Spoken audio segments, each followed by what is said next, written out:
Hi everyone, welcome back to the channel.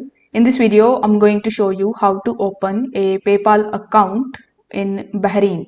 So in order to do it, first of all, you will have to open your web browser and you will have to simply paste this link in the search bar. I will put the link of this URL down in the description. So you need to simply click on it and then you will be landed on this page.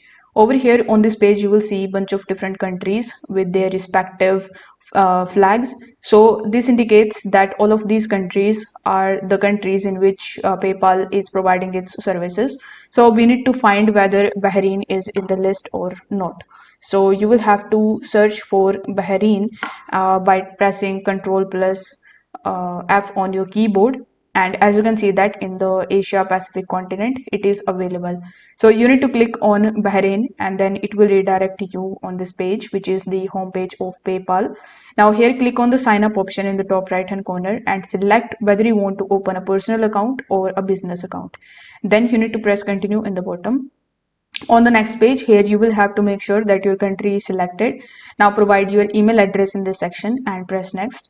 On the next page, you will have to provide further details like your first name, your last name, your password, your phone number, etc.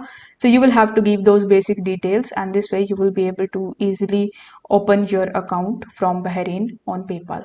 If this video helped you out, give it a like and subscribe to the channel. Thank you so much for watching.